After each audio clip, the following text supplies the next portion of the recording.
a todos quienes se han conectado, ¿verdad?, tan entusiastamente a la sesión del día de hoy. Doy la más cordial bienvenida en consecuencia a este conversatorio titulado Deber de seguridad y poder disciplinario del empleador, una actividad que hemos querido desarrollar como antesala del diploma de nueva legislación laboral que iniciaremos ahora en septiembre. Este conversatorio se estructura en torno al deber de seguridad del empleador, obligación central en nuestro derecho del trabajo que se proyecta sobre la protección de la salud, la dignidad y la integridad de los trabajadores. En esta línea, los temas que se abordarán hoy nos permitirán comprender cómo este deber se relaciona en la práctica con diversas situaciones que surgen en la vida laboral.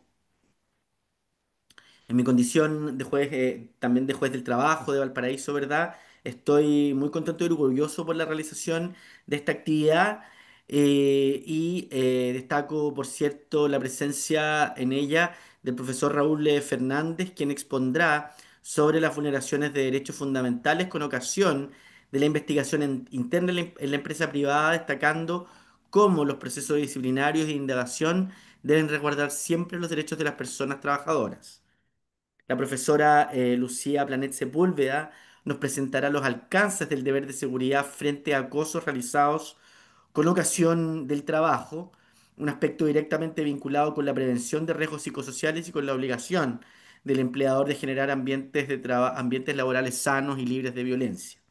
Y finalmente, el profesor Álvaro Domínguez Montoya analizará el despido y el acoso en cuanto a su validez, tipicidad y sanción, lo que permite apreciar cómo las medidas disciplinarias del empleador deben ejercerse dentro del marco jurídico que respete el principio de seguridad y de protección de los trabajadores. Como puede verse, todos estos temas confluyen en un eje común, la necesidad de comprender que el deber de seguridad no es solo una obligación formal del empleador, sino un principio rector que atraviesa tanto la gestión de riesgos como el ejercicio de potestades disciplinarias.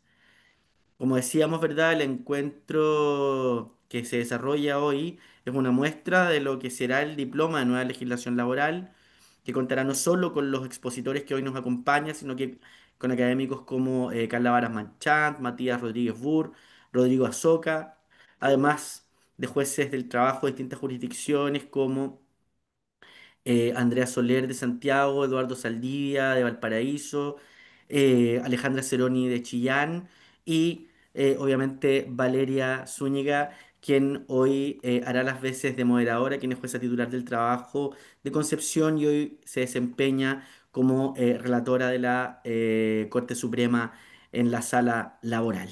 Bien, eh, y será quien moderará el encuentro del día de hoy. Entiendo que el profesor Raúl Fernández está por incorporarse, por lo tanto, ustedes me dirán si abre los fuegos eh, la profesora Planet o el profesor Domínguez.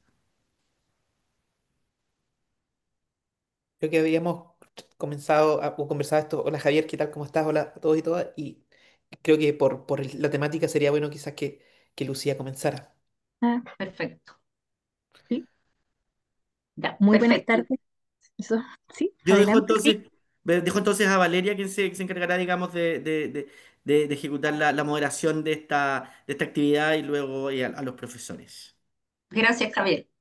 Buenas tardes a todos y todas. Un placer tenerlos en este conversatorio organizado por el Instituto de Estudios Judiciales y bueno, nos vamos a entretener en esta fría tarde conversando con destacados profesores como ya lo mencionó Javier, Lucía Planet, Álvaro Domínguez y Raúl Fernández en los temas que se aunan en uno solo, que es el deber de seguridad y poder disciplinario del empleador.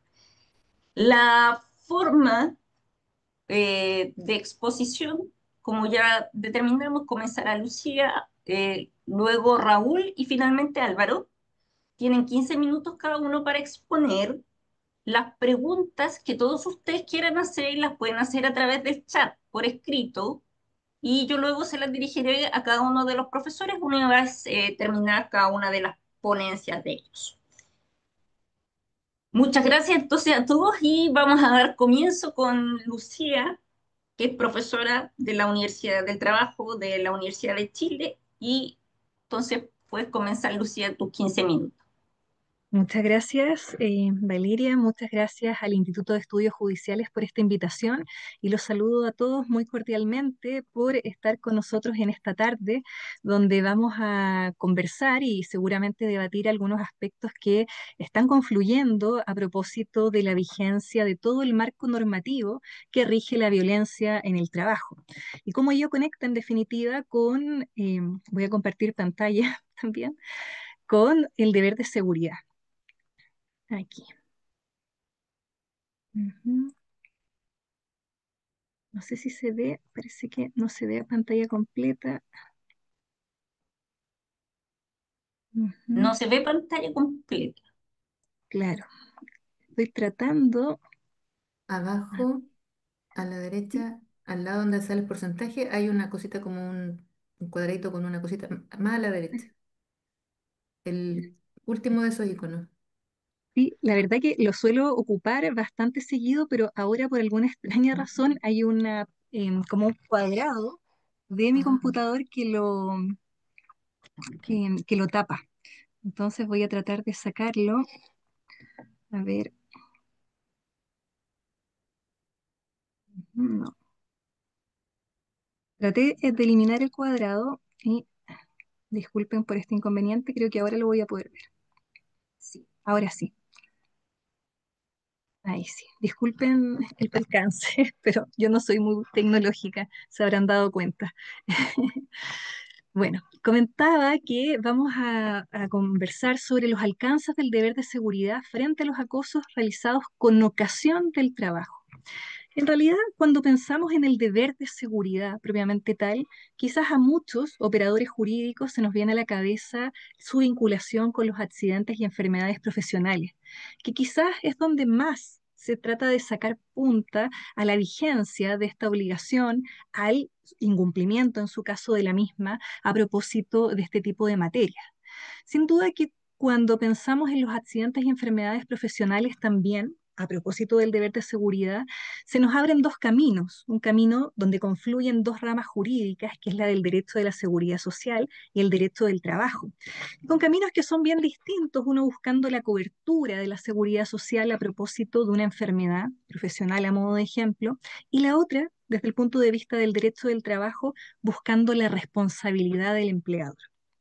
En consecuencia, cuando pensamos en estas materias que también se condice o conecta con la violencia en el trabajo, normalmente se pueden enfocar desde distintas perspectivas, si se quiere, desde la perspectiva de la confluencia de estas ramas jurídicas, pero también desde la perspectiva de la diversidad de conceptos que tocan. Desde ya mencionar que cuando estamos señalando que se incumple un deber de seguridad, estamos vinculándolo con la vida y salud de las personas trabajadoras, lo cual conecta con el derecho a la vida y a la integridad de las personas. Consecuencia, también uno conecta estas materias normalmente con procedimientos de tutela laboral a propósito de vulneración de derechos fundamentales en torno a estas materias.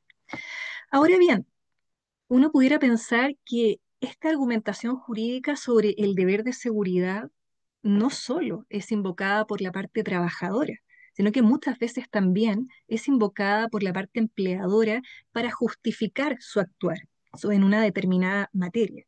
Uno pudiera pensar, a propósito de la contingencia sanitaria, cómo el deber de seguridad normalmente se esgrimía para sustentar que se exigiera a las personas trabajadoras la realización de un test de COVID, a modo de ejemplo.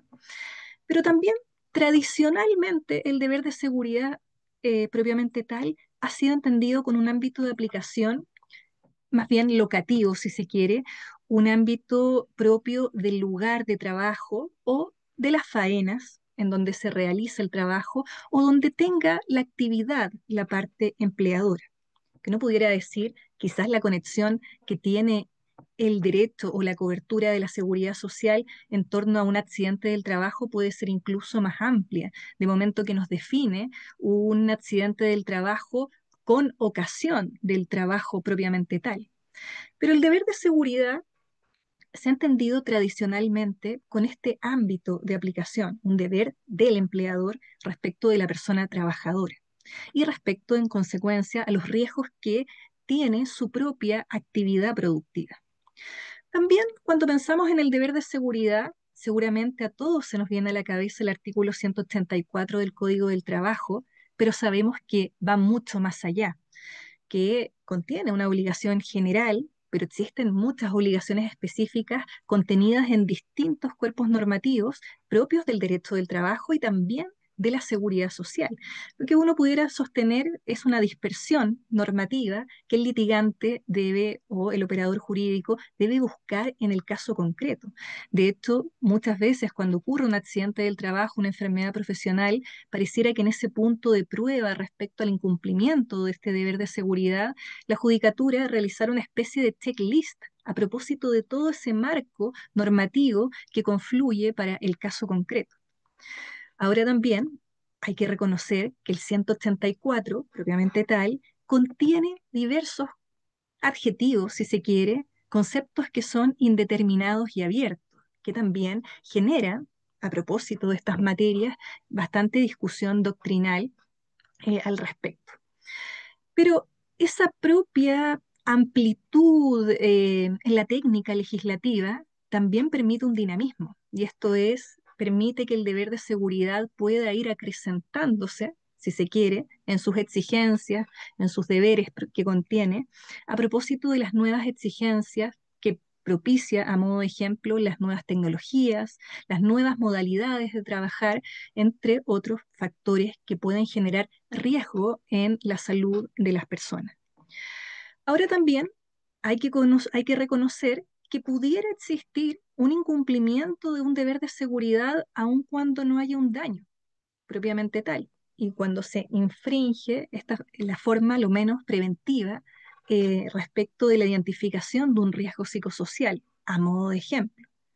Pero cuando ya ocurre un daño, uno puede advertir cómo va a confluir en un caso de incumplimiento del deber de seguridad un procedimiento de tutela propiamente tal y también un procedimiento en el cual se vincule una enfermedad profesional propiamente tal. Depende todo del caso concreto si existe otra institución, pero todo aquello puede confluir.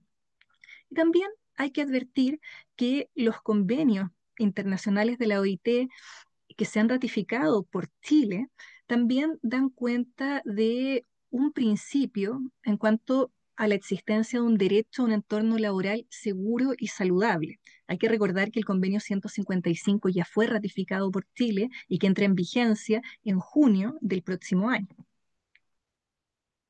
Ahora bien, cuando situamos el deber de seguridad en la violencia y en los acosos propiamente tal, también nos damos cuenta de que la violencia por sí misma también es capaz de generar una afectación a un derecho fundamental, la generación de un accidente o una enfermedad profesional, dependiendo del caso concreto, que también pareciera existir cierta dispersión normativa, porque no podemos pensar que el marco normativo sobre violencia en el mundo del trabajo se agota con la ley Carín.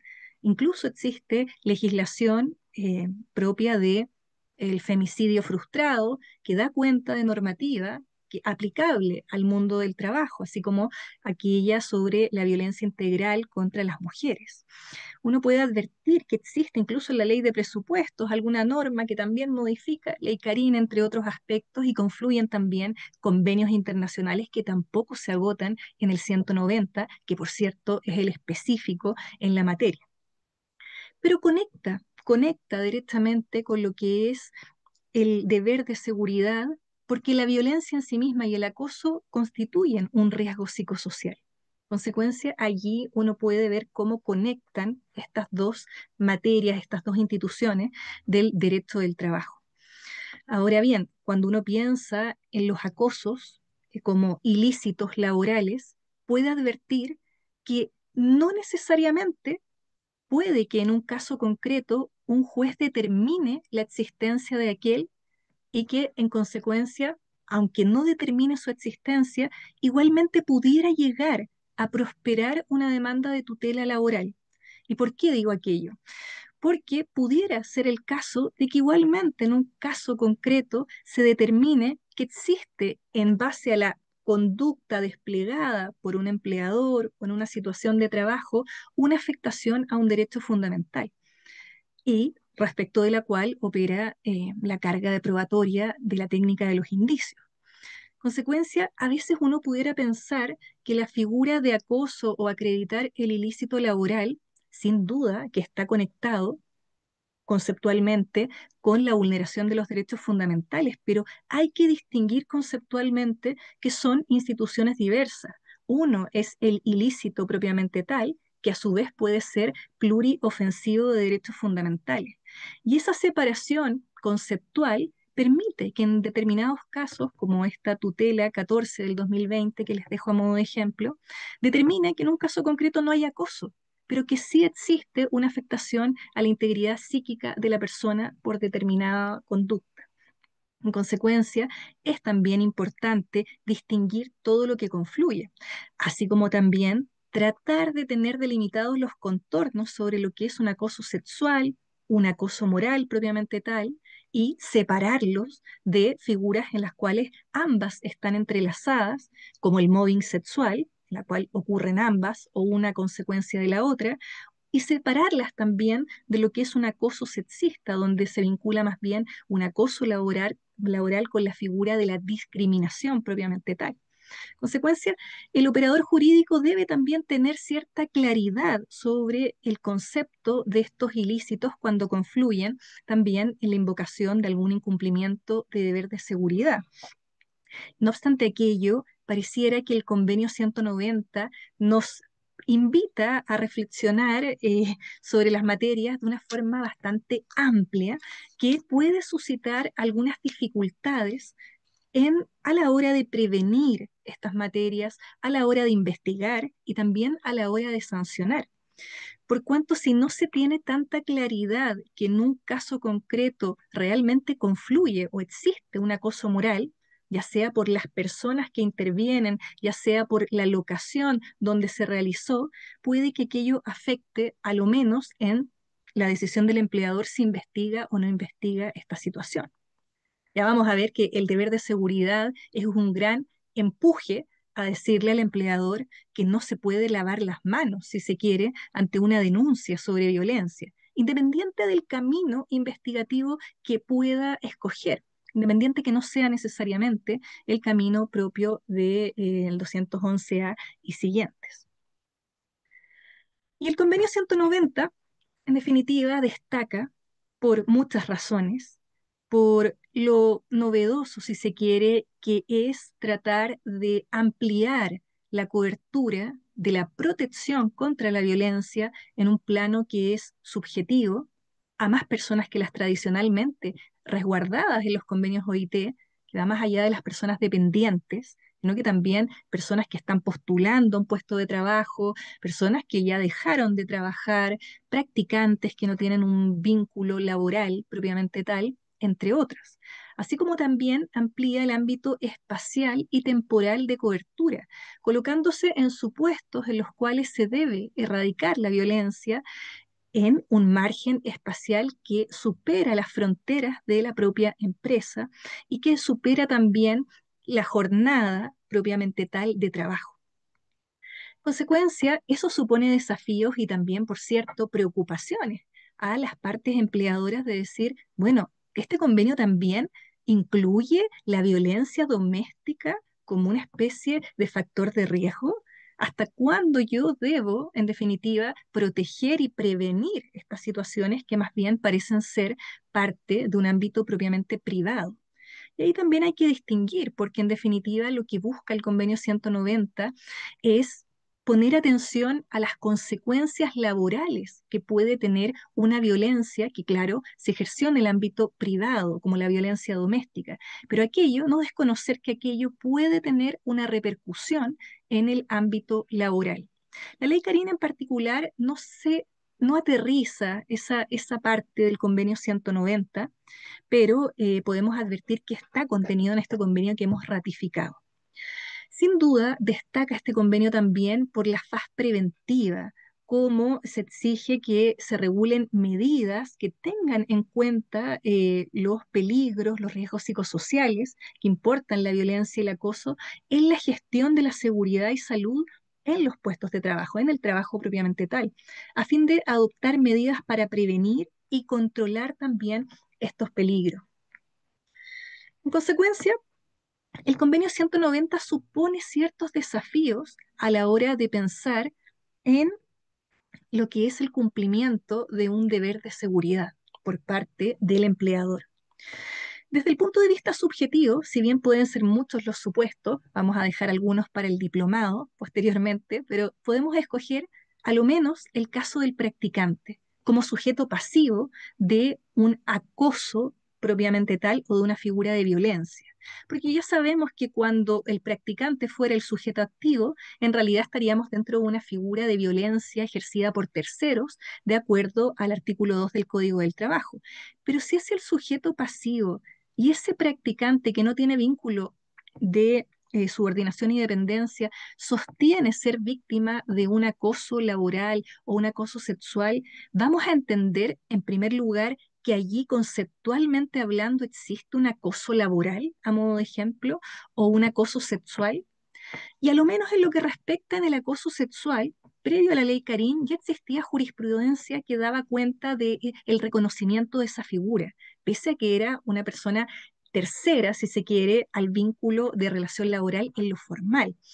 En consecuencia, uno puede advertir también pronunciamientos de la Dirección del Trabajo del año 2009 que dan cuenta de cómo en esos casos también se debía investigar, porque una vez que, claro, se advierte que conceptualmente es un acoso sexual, luego debe seguirse con las etapas respectivas que proceden, de investigar a lo menos y generar las medidas de resguardo.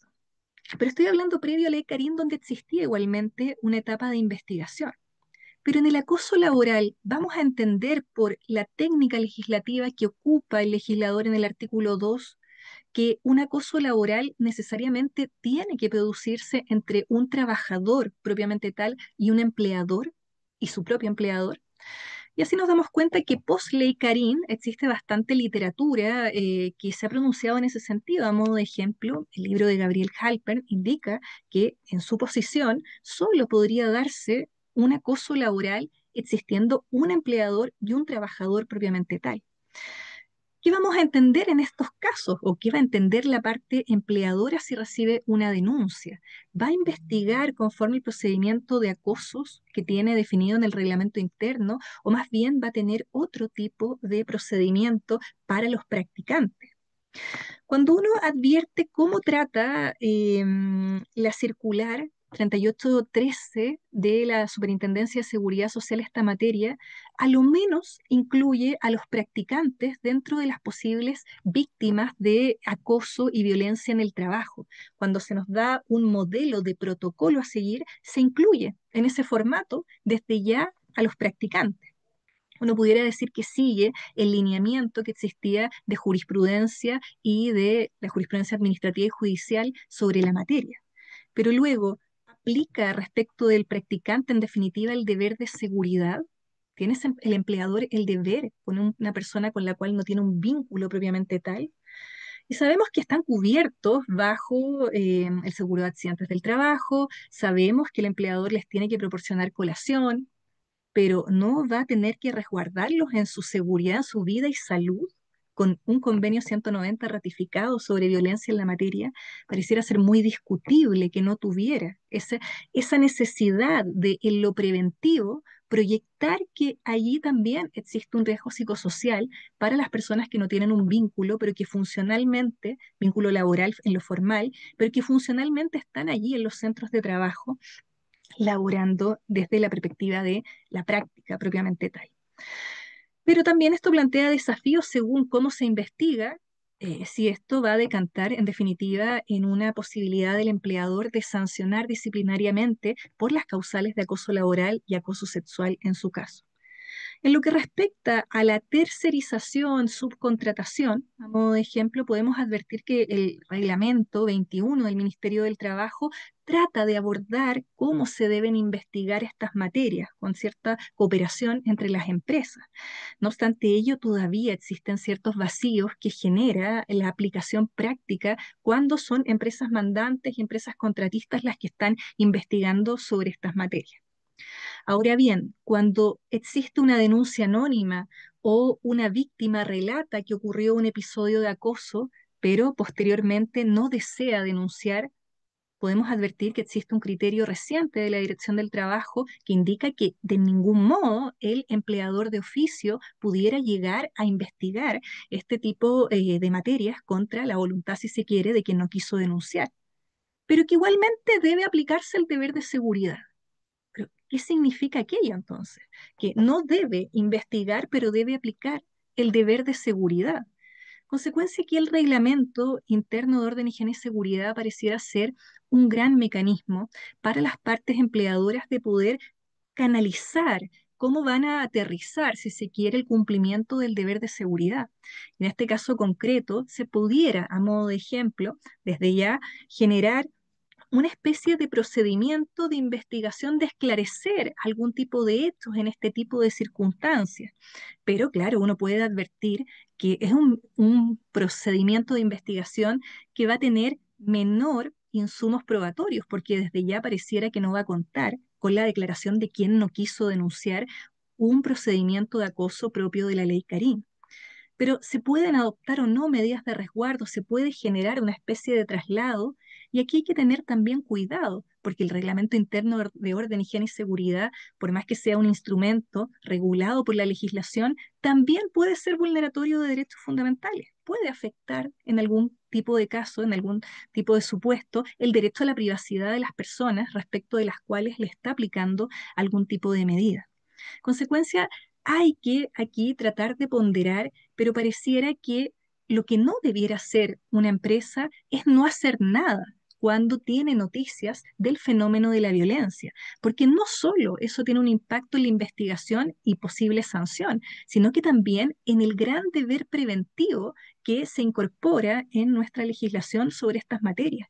¿Cómo debe identificar aquel riesgo para poder dar cumplimiento también a la seguridad y salud de los, y vida de los trabajadores propiamente tal? En consecuencia, uno pudiera decir que desde el punto de vista subjetivo existen desafíos, pero también desde el punto de vista temporal en la protección, haciendo esta escalada que nos propone el convenio 190 en el traspaso, en la proyección de estas fronteras tradicionalmente abordadas en los convenios.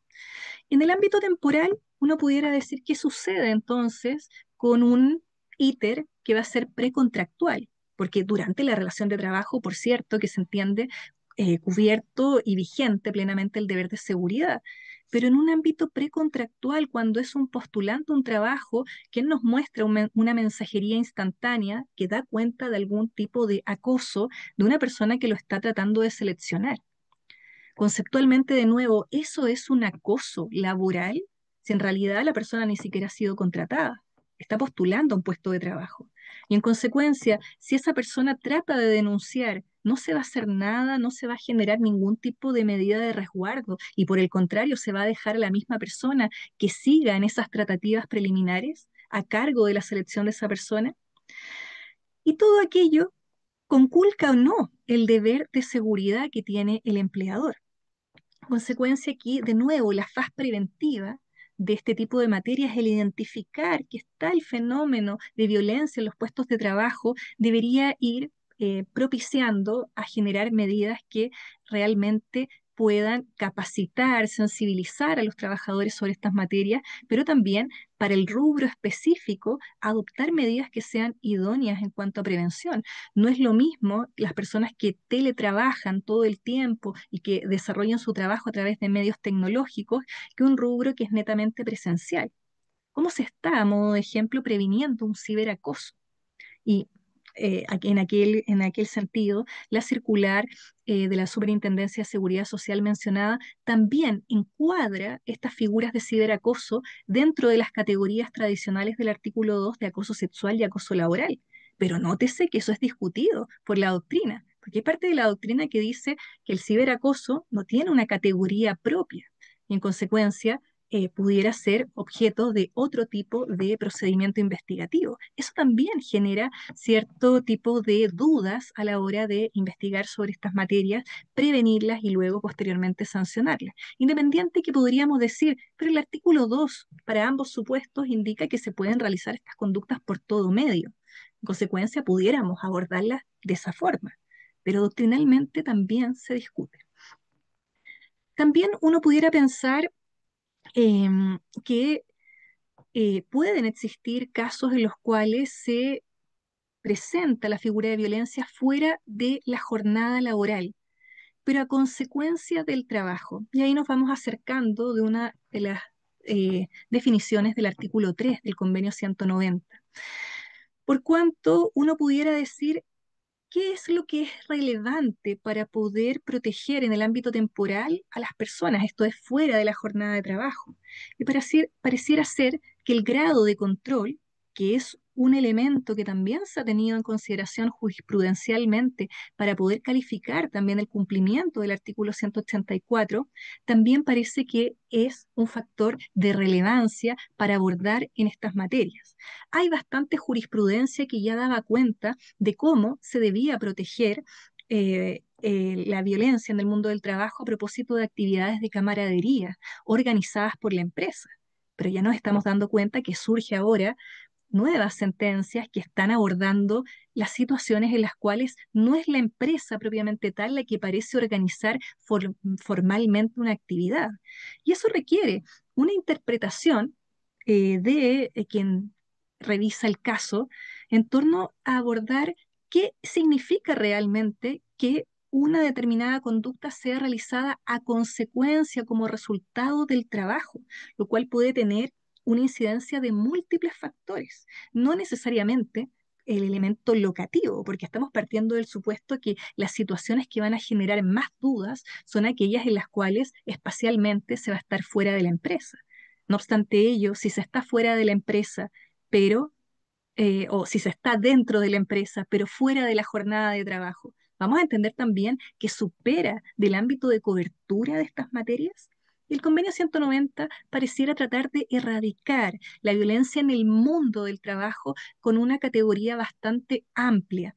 Y en ese sentido, si se está dentro locativamente de la empresa, pero se está fuera de la jornada, es bastante posible poder conectar que la actividad que se estaba realizando era en relación, a lo menos, al trabajo, que son precisiones conceptuales que nos pueden resonar, pero no desde el derecho del trabajo. Nos resuenan más bien desde la ley de accidentes del trabajo, cuando se nos presentan la figura de connotación del trabajo. No, se acerca más a aquella forma de regular. Por ende, un ciberacoso que se realiza por medio de un diario mural web de una empresa es dentro del centro de trabajo y eso da cuenta de que el ciberacoso propiamente tal está en una especie de espacio líquido en el cual uno puede vincular a propósito de este tipo de frases que ocupa el convenio 190, puede conectarlo con que sea en relación con el trabajo, a consecuencia del trabajo, pero en estricto rigor, ¿es la empresa o no es la empresa? Locativamente pareciera ser que el elemento locativo por sí solo se está siendo superado en el análisis que requieren este tipo de figuras. Pero por cierto, que es un punto central analizar si en el caso concreto el ámbito espacial permite el grado de protección o, si se quiere, desde dos eslabones, desde tres eslabones. Desde el eslabón preventivo, si se deben prevenir este tipo de conductas en esta esfera por parte de los empleadores, luego si se deben investigar si es que son denunciadas, luego si se debe sancionar al respecto a propósito de las causales que puedan confluir en el caso concreto, que son las tres tutelas, si se quiere, que se incorporan por ley Carín en esta fase en el Código del Trabajo. Ahora bien, lo que está dando más discusión es aquella actividad que puede generar una situación de violencia o de acoso en una actividad que se realiza fuera de la empresa, pero que la organización de la actividad no estuvo a cargo propiamente tal de la empresa. Y está, podemos ver la sentencia 2745-2023 que determina que en un caso de esa naturaleza donde las personas se reúnen por un amigo secreto organizado entre ellos mismos, pero dentro de las cuales hay una jefatura, igualmente puede dar lugar a la existencia de un acoso sexual y en consecuencia a la necesidad de investigar por ese procedimiento y luego sancionar. Pero también uno puede advertir que hay otros pronunciamientos, como el de la Corte de Apelaciones de Talca, a propósito de grupos de WhatsApp que estima que son meramente recreacionales, independiente que estén vinculadas personas de trabajo. Consecuencia, ¿cuál es el elemento aquí para poder dar concreción a lo que nos propone el artículo 3, que dice que el convenio se va a aplicar no solo durante el trabajo, que ya lo sabemos, sino que en relación con el trabajo como resultado del mismo, incluyendo, por cierto, aquello que podemos entender que es un ciberacoso? Cuando se dan ejemplos en los cuales se puede generar un acto de violencia, también se nos presentan actividades sociales o de formación relacionadas con el trabajo, no necesariamente organizadas por el empleador. Alojamiento sí, proporcionado por el empleador, donde uno puede advertir quizás mayor grado de control, pero en otros trayectos hasta el domicilio que no necesariamente van a tener tanto grado de control. El convenio 190 aborda esa situación desde la faz preventiva, porque en su artículo 9 nos indica que estas medidas de prevención que deben adoptar los empleadores deben ser acordes con su grado de control. Y además agrega que sean razonables y factibles. Consecuencia, también allí hay un elemento interpretativo relevante para poder abordar este tipo de situaciones. Pero pareciera que todo importa, desde la calidad que tiene la persona involucrada, si es superior jerárquico o no en estas materias, hasta si los fines que puede tener la actividad en el caso concreto. Pareciera que no bastase simplemente que las personas simplemente se conocen por el trabajo para decir que todo aquello que se realice fuera del lugar de trabajo va a importar que sea o tenga un carácter laboral. Pero, por ende, se exige que el intérprete de este tipo de materias pueda analizar todos los aspectos que son relevantes para dotar de contenido a que un caso en concreto sea realmente de violencia en relación con el trabajo, en esos términos. Nótese que en el mismo artículo Sí, 9, ¿sí? ¿Ya? estás sobre tu tiempo, por Ah, favor. voy a ir cerrando. Entonces, Gracias. nótese que también en este tipo de materias, el artículo 9 señala que se tiene que informar desde el punto de vista preventivo a todas las personas sobre los riesgos psicosociales, pero dice no solo a los trabajadores, sino que también a otras personas concernidas, lo que vincula directamente con la faz preventiva y el ámbito subjetivo que va a tener el enfoque del convenio 190 y que desde mi punto de vista impacta en el deber de seguridad desde el punto de vista de que quizás la concepción tradicional de dejarlo solo en el espacio físico del lugar de trabajo va a ir avanzando a aquellas posiciones que ya daban cuenta de una proyección más amplia en torno a la actividad bajo el control que tuviera el empleador. Y con eso cierro y me disculpo por haberme pasado en el tiempo. No te preocupes. Muchas gracias, Lucía. Ya hemos recibido 3 preguntas, pero las vamos a dejar para el final para cada uno de los profesores. Y a continuación, entonces nos acompañará el profesor don Raúl Fernández Toledo, profesor de la Universidad de Derecho del Trabajo de la Universidad de Chile, que se encuentra conectado, pero no lo veo. Raúl, ahí está, ya, reactivo audio. Oh, Sí, hola, ahí sí, Raúl. muchas gracias, Valeria. Eh, Buenas tardes a todos y a todos. Bueno, Lucía hizo una excelente análisis general y por lo tanto nos ayuda a los expositores siguientes a ser más precisos en los temas que vamos a tratar. Yo voy a tratar un tema bien particular, específico y esencialmente casuístico, sin perjuicio de ciertas consideraciones dogmáticas que creo que siempre son relevantes, más aún cuando, a mi entender, no existe todavía una construcción dogmática bastante acabada como Lucía lo va a entender, esencialmente en cuanto a los conceptos de violencia, pero también en cuanto a las investigaciones internas en la empresa privada. Antes de entrar a analizar cada una de las casuísticas, que lo que yo pretendo demostrar es a través de la jurisprudencia cómo ciertas infracciones de quienes deben investigar vulneran ciertos derechos fundamentales. Pero antes de comenzar en ello, voy a efectuar ciertas precisiones conceptuales que responden a estas siguientes preguntas. Manifestación de qué poder o u obligación es la investigación interna en la empresa privada. ¿Ya? Esto debe analizarse dependiendo de los distintos sujetos obligados.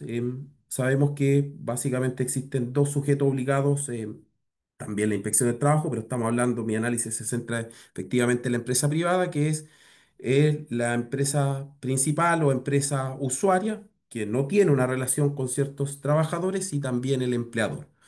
Desde el punto de vista del empleador, existen al menos dos fundamentos jurídicos. Una es decir, la investigación es un instrumento de la obligación de seguridad, ya lo decía Lucía un poco, pero lo digo en forma más categórica. Es decir, es un instrumento es esencial para efectuar el cumplimiento de la obligación de seguridad.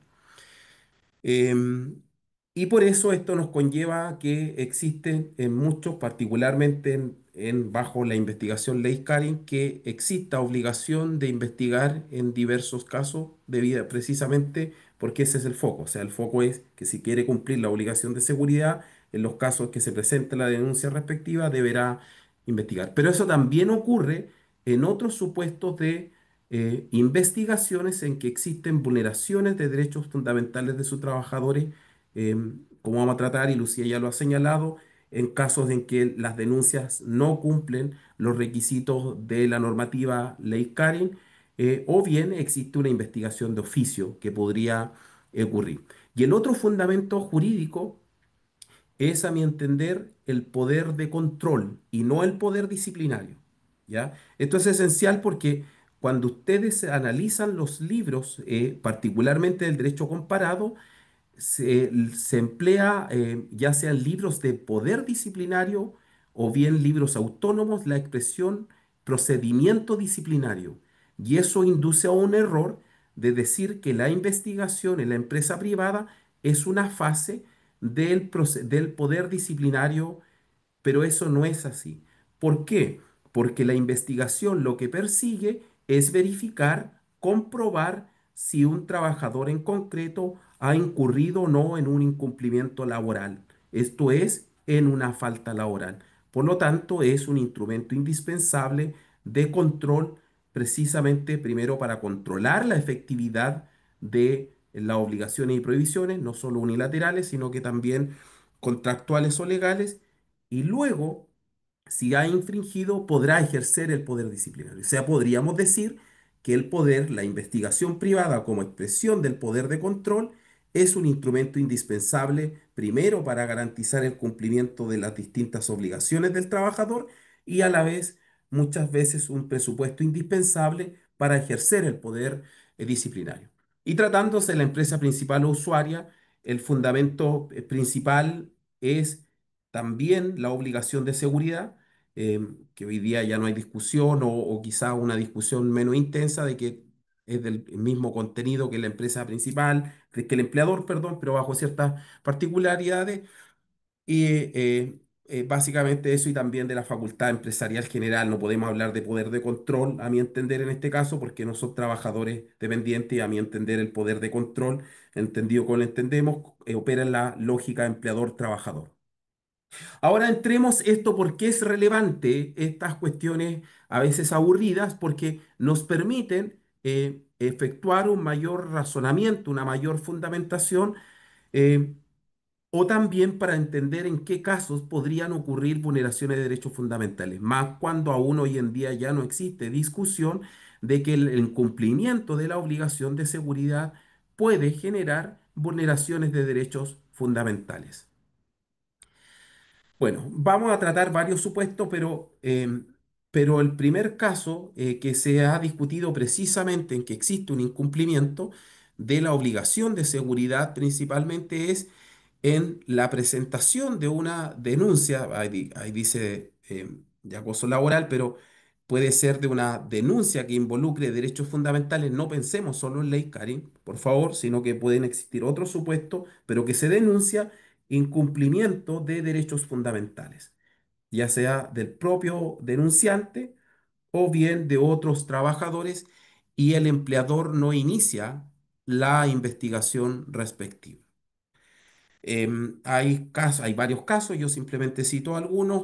Por ejemplo, el juzgado de letra del trabajo, en este caso, lo que ocurrió es, este es un caso de autodespido, pero que es relevante por el razonamiento en que la persona trabajadora interpone una denuncia ante el empleador denunciando una serie de afectaciones a sus derechos fundamentales y el empleador no realiza la investigación.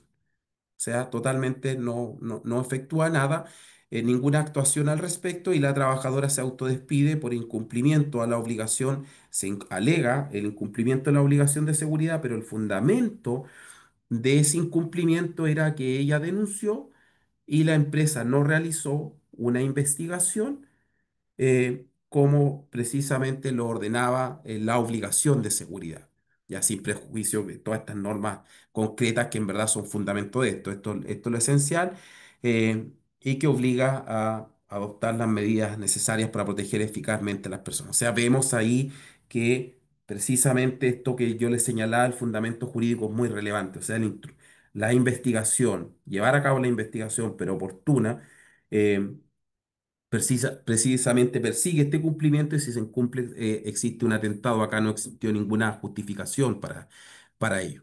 Y aquí vamos a entrar a otro problema que Lucía ya lo esbozó, pero yo quiero profundizar en este problema porque este primer caso ya parece no haber discusión que atentaría contra los derechos fundamentales y no solo podría originar un autodespido, sino directamente una acción de tutela por vulneración de derechos fundamentales. El problema ha surgido con esta nueva normativa que ustedes bien saben que de la normativa Ley Karin exige un modelo totalmente anómalo, por lo demás totalmente apartado de los modelos avanzados del derecho comparado que permite una denuncia individualizada y principalmente por la persona afectada o en su representación debidamente autorizada. Pero como decía Lucía, que pueden ocurrir pueden existir denuncias anónimas en primer lugar, o bien denuncias individualizadas, pero en que una persona denuncia vulneraciones de derechos fundamentales de otros trabajadores sin tener la representación debida. Entonces, ahí la Dirección del Trabajo ha dicho respecto a las denuncias anónimas, eh, bueno, no se rigen por la ley Karin, ni tampoco que da a entender que también si no hay, no hay una representación debida y se interpone una denuncia tampoco, dice, pero conformidad a la obligación de seguridad, usted puede adoptar distintas medidas, pero nunca dice esos dictámenes qué es lo que hay que hacer ahí. Pero como es irrelevante el fundamento jurídico, ya nos entrega de inmediato la respuesta. Se dan cuenta que el fundamento jurídico es importante. Si somos coherentes con nuestro fundamento jurídico, debemos decir que como la investigación es un instrumento indispensable en este supuesto para dar cumplimiento a la obligación de seguridad, debo investigar. Porque si no lo hago y me amparo simplemente que es la ley Karen, estoy incumpliendo esta obligación y eventualmente incurriendo en afectaciones de derechos fundamentales y hay, como bien se señala, efectivamente el empleador deberá elaborar un procedimiento que generalmente tiene un procedimiento general de denuncias, de denuncia o de investigación de residual respecto distinto al de la ley Karen y establece de procedimiento en que al menos exista un derecho a defensa y la investigación en un plazo razonable que desde hace 10 años venimos defendiendo desde mi libro del poder disciplinario en ese sentido. Bueno, y si no lo hace, vulnera derechos fundamentales, van a ser varios, pero los principales que común ocurre es la integridad física y psíquica, ¿cierto? Que se vulneran producto de esta conducta omisiva, incumpliendo un deber que le impone una acción activa, que es investigar, que es el deber de seguridad. Otro problema a propósito de las denuncias es casos en que se presentan denuncias paralelas, o sea, típicos conflictos en que se tratan de mala forma conductas de acoso laboral u otros ilícitos, como bien lo señala Lucía, que no necesariamente la violencia se reduce a lo tipificado en el Código del Trabajo, y el empleador investiga unas denuncias y otras no las investiga. Entonces ahí tenemos nuevamente, incumple, ¿cierto? Qué duda cabe, el deber de seguridad respecto de la denuncia que no investigó y ya lo hemos solucionado. Pero debemos preguntarnos también, ¿qué otro derecho podría afectar? No solamente los típicos que derivan del incumplimiento de la obligación de seguridad, y podríamos estimar que en este caso dependiendo del modelo que adoptemos de discriminación, decir acá existe una discriminación, una discriminación directa por disparidad de trato sin justificación razonable. ¿Por qué en un caso investigo y en el otro no? ¿Ya? Y este es el caso que resuelve la Corte de Apelación de Antofagasta. eh, Ahí está mal citado el RIT T. En este caso, la Inspección del Trabajo interpone una denuncia, precisamente alega varios derechos, la integridad física y psíquica, que ya lo habíamos señalado, pero también la no discriminación. Pero si ustedes observan acá, adopta un modelo muy particular, porque no se identificó el criterio sospechoso, pero como dice que se adopta un criterio abierto y criterio sospechoso, dice hay una disparidad de trato, no hay una justificación razonable, que es lo que prohíbe la Constitución, y el empleador es el que debía acreditar por qué incurrió en esta disparidad de trato, de trato respecto de distintas trabajadoras. O sea, vemos que ahí podría el incumplimiento de su obligación de seguridad incurrir en otros, afectación de otros derechos fundamentales, no solo los típicos. Bueno, tratemos otro problema, que es el desarrollo de la investigación en un plazo manifiestamente excesivo o, si ustedes quieren, que es distinto, injustificadamente excesivo. La ley Carin soluciona este problema, pero respecto de ciertos grupos de investigaciones. Ya hemos demostrado que como la denuncia es tan restrictiva, pueden existir numerosas denuncias que se van a investigar por otro procedimiento. Y en esos casos, y pensemos no solo en el sector privado, no es mi tema, pero también esto es aplicable al sector público, en que en muchos sumarios tampoco, y esto no estoy hablando solo de la ley Carin, estoy hablando de la investigación en general, no hay plazos específicos, un gran problema en los sumarios administrativos, que es donde comenzó esta jurisprudencia, pero se ha extendido también a la empresa privada porque el fundamento es el mismo. Entonces, imagínense que existen en muchos casos investigaciones que duran un año, 6 meses. Y lo que nos exige la obligación de seguridad también es la diligencia, y acá es muy relevante, y esto también es muy esencial, el fundamento, porque ¿cuál es la diligencia? Y al menos ustedes saben que al menos la diligencia, en algunos casos se dice que hay sentencia reciente, la máxima diligencia o la diligencia normal en los contratos bilaterales, pero existe una falta de diligencia y eso podría llevar a afectación a integridad física y psíquica, esa incertidumbre de los trabajadores por un periodo prolongado de tiempo. Y eso es lo que ha resuelto la Corte de Apelaciones acá de Antofagasta, simplemente rechaza el recurso de nulidad de la empresa, confirmando una sentencia del Tribunal del Trabajo sobre una falta, primero una demora injustificada, se presentó la denuncia y luego asignar a la persona investigadora luego la realización se prolongó, en concreto la investigación prolongada excesivamente y luego no se comunicó debidamente las medidas adoptadas y de hecho ni siquiera se recomendó sancionar y ni siquiera se aplicó una sanción que después vamos nuevamente volver a ese tema. Y hay harta sentencia en ese sentido, yo diría que esa es una jurisprudencia eh, ya consolidada en cuanto a la demora excesiva.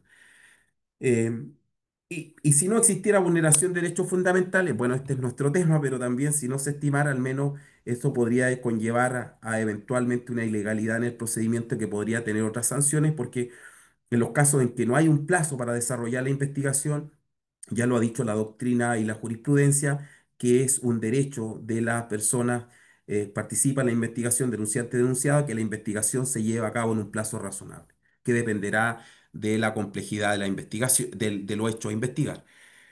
Eh, bueno, tratemos también el problema de las medidas de resguardo. Ese otro problema, ¿ya? Que está muy en boga. Las medidas de resguardo.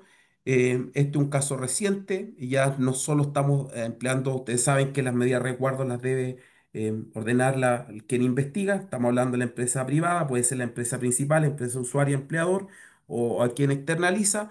Este es un caso en que se llevó a cabo en la subcontratación y también, bueno, esto no es solo medidas de resguardo, sino también después medidas correctivas definitivas em, como consecuencia del procedimiento de investigación. Entonces, en este caso se cuestiona las medidas de resguardo y las medidas correctivas. ¿Por qué? Porque investiga la empresa principal. La medida de resguardo es que se cambia de turno al denunciado como acosador de acoso sexual. Pero el primer gran problema es que nadie, ni la empresa principal ni el empleador de la víctima, ordena ni vela por las medidas de la atención psicológica temprana. Y después las medidas correctivas, eh, a quien se ordena, a quien se le propone una reubicación definitiva de la trabajadora víctima y no al que fue condenado como acosador. Y ahí se dice también que esto vulnera la prohibición de revictimización. O sea, es muy relevante. Usted observa una aplicación concreta de la revictimización. Y esto, bueno, anteriormente, ante la ley Karen, en la administración pública en medidas también de similar naturaleza y tienen un fallo del segundo juzgado de letras del trabajo más o menos en similar medida en cuanto a demora en la investigación, pero también en medida de resguardo inidónea. O sea, hay que ser, la obligación de seguridad nos demuestra que también las medidas de resguardo o la utilización indebida podemos, incumpliendo la obligación de seguridad, podemos atentar con derechos fundamentales, que esta es parte de la investigación interna. El otro problema es dentro de las medidas de resguardo, la procedencia, la suspensión unilateral de funciones como medida de resguardo. Ya no estamos hablando de un permiso con goce de remuneraciones firmados, que es distinto. Esto es, hoy día, en la ley, Karen, hay ampliado en eso las medidas de resguardo. La primera sentencia es antigua, pero bajo el antiguo procedimiento en que ya había medidas de resguardo, recordemos. Y ahí lo que se cuestiona respecto de denuncias anónimas y denuncias de hechos que habían ocurrido bastante tiempo, se ordena la suspensión unilateral de un académico de una universidad y se estima que en la suspensión inidónea, considerando las circunstancias particulares de la denuncia eh, y que había otras medidas menos gravosas. Entonces, se estima que se vulnera la integridad, la honra de la persona denunciada en este caso. Y en otros casos, particularmente las empresas extranjeras son muy proclives a estas suspensiones unilaterales, porque en otros países se admiten.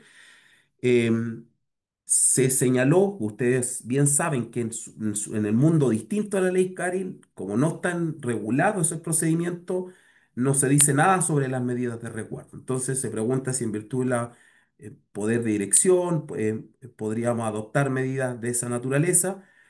Cuando no está mayormente cuando no hay un problema de la obligación de seguridad. Imagínense que se está investigando un fraude en que el interesado, el perjudicado, el empleador, que es como lo que ocurrió en esta sentencia del 2016, y ahí se impone una suspensión unilateral y se dice que también se afecta a ciertos derechos fundamentales del trabajador. Recordemos que este también es un problema en cuanto a una sanción disciplinaria, porque Muchas veces se dice, se impone no solo se alega a veces que es una medida de resguardo ilegal, sino que muchas veces se imputa que se está imponiendo una verdadera sanción disciplinaria y como ésta se rige por el principio de legalidad y como no está contemplada en el Código del Trabajo, no solo es ilegal, sino que eventualmente podría afectar la honra, libertad de trabajo y eventualmente la integridad psíquica.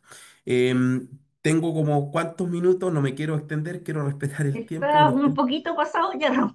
ya, Así ya, que, pero deme 2 minutitos para terminar sí, solo esto. Bueno, em, bueno, este caso, el otro caso que me quiero ir terminando, el otro es simplemente el problema del el debido proceso. Ya, esto es muy relevante porque el debido proceso está regulado hoy día en la ley Carin, pero en otros procedimientos no, no obstante que la doctrina ya ha ido señalando que el debido proceso es parte de la investigación. El problema es si es expresión del debido proceso constitucional o no. Hay un debate bastante interesante que hay varios autores que han escrito, yo, Álvaro Domínguez. eh, José Luis Ugarte y Andrés Bordalís Salamanca, y saben que tampoco está protegido por el procedimiento tutela. Entonces el problema es, bueno, si se vulnera el debido proceso, si puede o no ser un indicio de vulneración de otros derechos fundamentales, ¿ya? Y eso es lo que ha ocurrido en ciertos casos, como este que estoy señalando acá de un médico que despedió por necesidad de la empresa, pero que previamente se había realizado una investigación bastante a la rápida, 3 días se demora, sin el derecho a defensa. Bueno, eso y muchas gracias y gracias por la oportunidad, Valeria. gracias a ti, Raúl.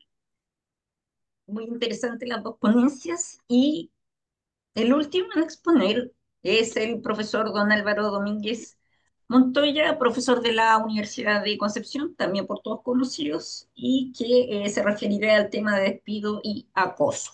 Álvaro, tus 15 minutos. Muy buenas tardes a todos y todas. Muchas gracias, Valeria, por la presentación. También a Lucía, a Raúl y al Instituto de Estudios Judiciales por la invitación. Ángela, bueno, lamentablemente no está, así que también unos saludos también por organizar esta actividad e invitarnos a participar en este seminario. Así que gracias a todos y todas. Bueno, estuve escuchando, bueno, al parecer bueno, las ponencias están como conectadas, ¿no? Lucía comienza con la noción de acoso, el alcance de la obligación de seguridad, luego Raúl aborda la investigación previa a propósito de la obligación de seguridad y conectado a el poder o los poderes empresariales. Finalmente, a suerte ya de concluir o cerrar el esquema, yo quiero hablar de despido, ¿no? Que como todos saben es una mi línea de investigación que me tiene un poquito obsesionado, ¿no? Eh, y dentro de eso, quiero hablar sobre despido, acoso y algunas nociones que voy a tratar de ir conectando con lo que señaló Lucía y Raúl hasta cierto punto, ¿no? Y quizás abrir también ahí una discusión, ¿no? Eh, lo que quiero exponer en esta oportunidad tiene que ver con cómo, tiene mucho que ver con este último fallo de la Corte Suprema del 8 de agosto, creo, ¿no? Que habla sobre o resuelve parte de las interrogantes que deseo plantear en esta pequeña exposición, ¿no? Que tiene que ver con cuestiones que son muy discutidas y discutibles en la doctrina y que recién creo que están viendo la luz de forma más plena con las distintas problemáticas que nos presenta la ley Karim. Todos sabíamos inicialmente cuando se dicta que es una ley con una técnica normativa bastante deficiente, tiene bastantes problemas, una ley, muchos que hemos calificado como una ley de titulares, ¿no? Eh, pero y que es muy compleja en la forma en la cual se implementa la técnica normativa utilizada.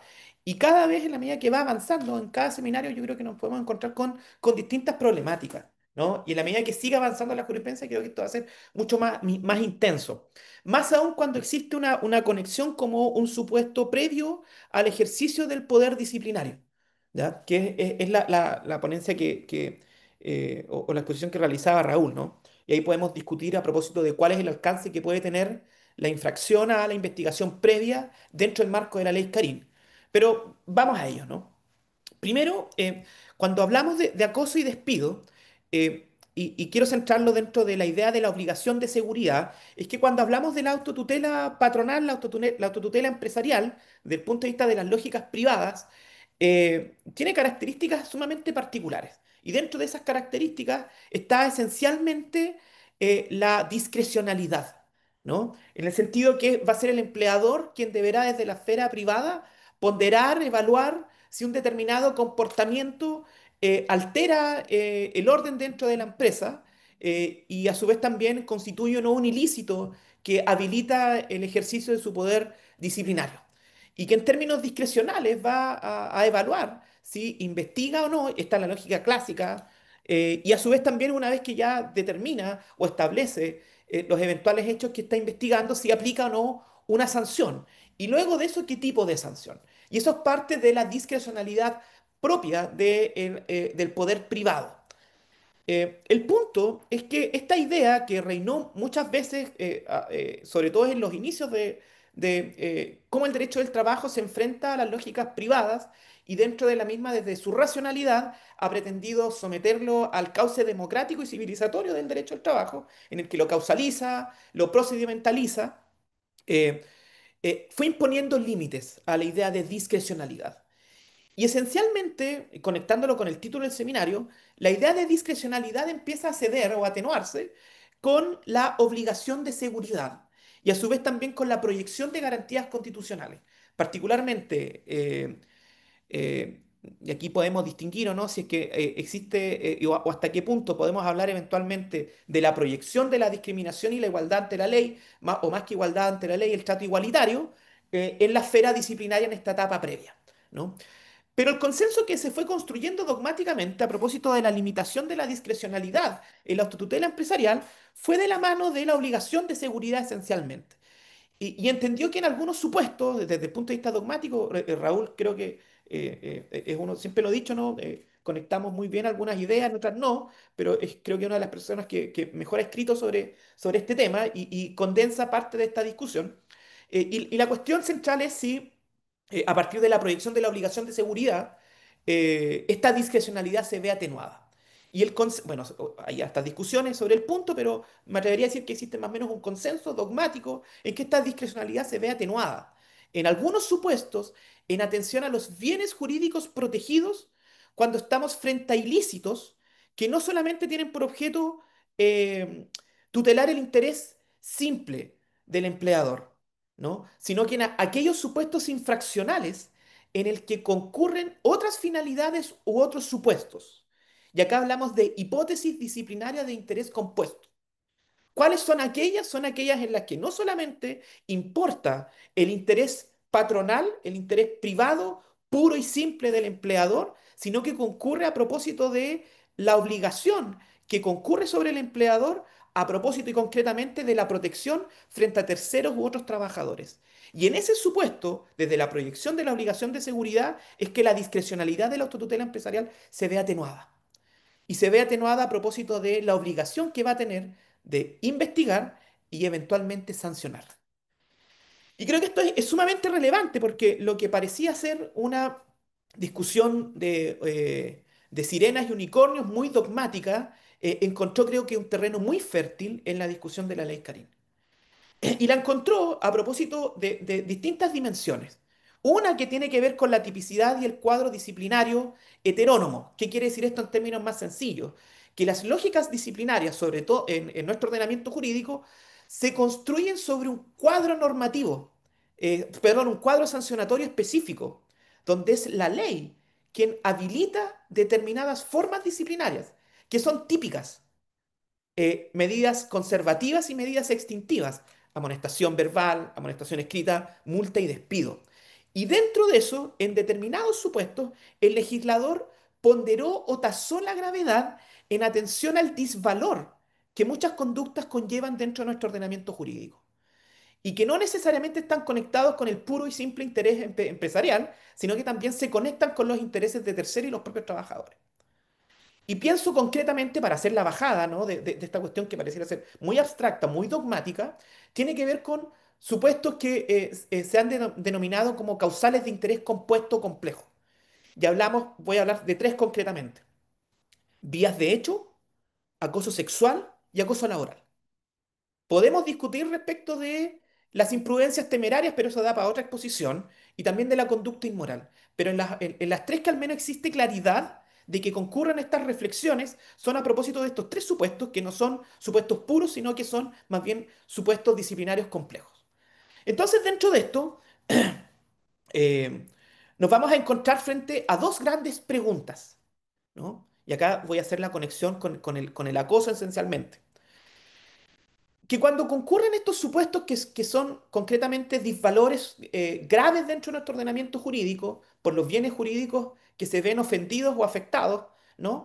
Si es posible que el empleador pueda realizar una ponderación o calificación de gravedad respecto de estas conductas, particularmente el acoso sexual y el acoso laboral. O si bien estas, por su propia naturaleza, deben por sí solas ser consideradas graves. Esta discusión nosotros la hemos visto en la jurisprudencia, en la doctrina, con el resto de las causales. Voy a poner dos ejemplos. Falta de probidad. ¿Importa el valor de lo sustraído o no? Eh, lo mismo, negociaciones incompatibles. ¿Es importante otros antecedentes? Simplemente la conducta por sí basta para entenderla por configurada sin ponderar la gravedad. Y en ese contexto, la jurisprudencia, al ser causales disciplinarias de interés simple, aplica un límite intrínseco del poder disciplinario que es la proporcionalidad y nos dice no, no es posible, puesto que acá se está velando por el solo interés del empleador. Y por lo mismo, entregar un poder tan incondicionado sería convertir al legislador en juez, parte y legislador de sus propios intereses. Y de ahí es que aparece la racionalidad de la proporcionalidad en este tipo de causales. Pues la pregunta es si ocurre o no lo mismo cuando hablamos de estas causales de interés compuesto en el que concurre la obligación de seguridad, particularmente hipótesis de acoso laboral y acoso sexual.